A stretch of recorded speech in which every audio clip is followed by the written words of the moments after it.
sport or biggest aspect of any, and that's where a leadership skill and leadership technique comes in for anyone. I'm sure in your group you have leaders, you have somebody over the top of the other monitoring the other person, and then you probably respond or report to a boss.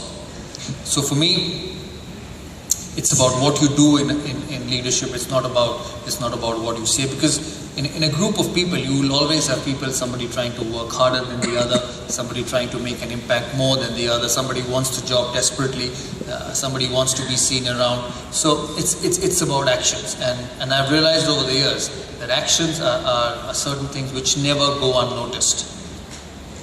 You will only survive. You will only survive if you do well.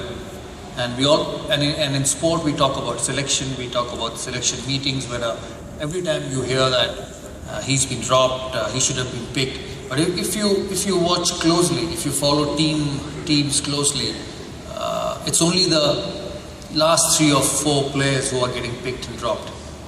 The people who perform, people who help the team to get better, get automatically selected. And it's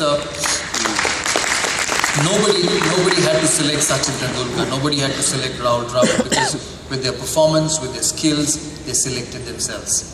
So it's a very important thing in your life. You must remember that if you want to be selected, if you want to be noticed, you have to deliver. With leaders, for me, it's about trust. When I first became captain in 2000, we were a soft team. We were a team which was good in India, a team which did not know how to win overseas.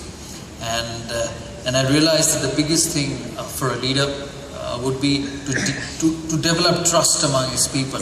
Because a lot of us have insecurities. A lot of us want to do well in life. There's competition. There's somebody else who's trying to take your place. And we realize that we are in a world where we are competing all the time.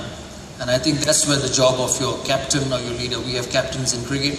You have bosses and leaders in your profession, and that's where their role comes in. It's about making those people around you feel good and feel important. Now, a lot of people have asked me over the years that India became so successful during that period. They ask about Mahendra Singh Dhoni also, who was captain of India, and what is the reason? What is it about having successful teams? What is it about being a successful combination? As I said before, it's about trust, it's about believing, and it's about identifying the right talent at the same time. For me, that's the biggest skill a captain or a leader needs to have, is to identify the right talent and back it. People like Sehwag, people like Harbhajan Singh, who started their careers in the year 2000. They were just exceptional talent. And you'll only become a good team, or you only become a good captain if you have good players around you. So the biggest challenge for all of us here, all of us young men and women who want to get to higher positions in life, which we all desire to get higher positions in life, is about identifying the right people, making sure they're given the freedom to perform. Freedom to perform is most important. Because when you get picked for India, you got so much of adversity, so much of thoughts that, what's the selector thinking about me? What happens if I fail? And about that red ball. So as a human being, when you go into a competitive world, if you walk out to bat or walk out on a high pressure atmosphere, if you're worrying about all this, you will never perform. So for a leader who's actually creating a group of people to perform at their best, the most important thing what they need to make sure is that when his group walks out to do something, the mind is free of fear. The mind is free of being dropped, of being left out, or of being asked to leave. And I'm sure it has got different names and different roles in different spheres of life, but the meaning remains the same. Meaning remains the same. And I think that's the biggest challenge of a leader, is to create an environment, is to create an atmosphere where people around you express themselves.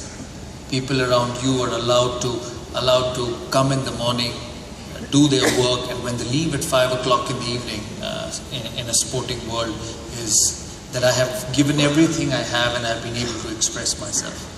The more you hold them, the more you restrict their thoughts with your own thoughts, you actually create an hindrance to the development.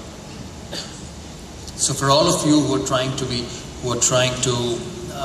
become better people, successful people, it's my experience which I've realized, because I've been through various phases as a sportsman. When I came in as a young player, when I was trying to establish myself in the team, then became captain of the country, went through a period of 5-6 years where the responsibility was on me to create a team, and then once you are left out of the job as captain, that's another challenge. And during all these periods of challenges, during all these periods of life, because for no one, life remains on one graph. It's about going up, going down. Everything which goes up goes down and goes up again. So it's about you, it's about how good you are, it's about what you can deliver. And if that is within your control, I think you'll be able to overcome all your challenges. So the biggest challenge for all of us in any aspect of life is to make sure we are good. It's not about what people think about you, it's about what you think about you. You know, I've been fortunate enough to work with Shah Rukh Khan for 3 years with the Kolkata Knight Riders. And obviously, when I came in, when IPL started in 2007, Shah Rukh Khan, a Bollywood star, famous personality. So most of the team was in awe of wanting to meet him, wanting to hear from him. And one thing which he said to me, or rather to the team which was there in the IPL, he said that, every morning in his life, he woke up and stood in front of the mirror and said, "I'm the best." He said,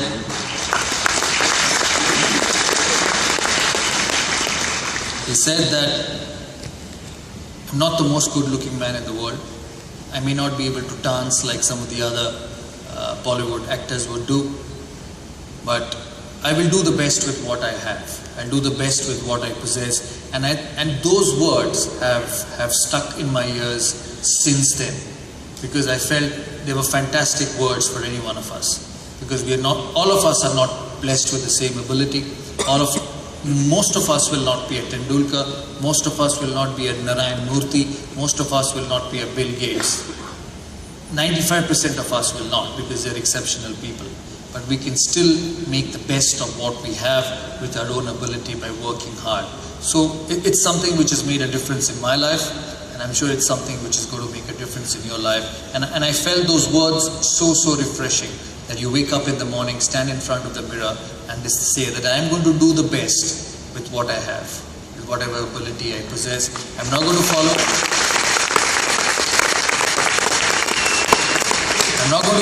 what an X, a Y does, what my colleague on the next table does, what my boss does, or what the other person does, or my friend next door does. It's what I know, how much effort I'll put in, and what can I do to make me the best, and in course make the team a better team to work. Because we always talk about teams. When you play for India, you talk about as a team sport. When you watch football, you talk about a team sport, 11 people making a team successful. But at the same time, we forget that all those, every 11 people, they're individuals. They're one. If they excel, the team excels.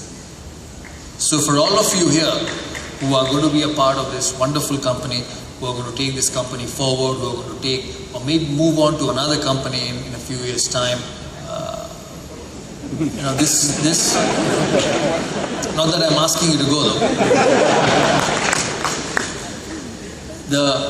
The essence remains the same, that how good you are in whatever you do.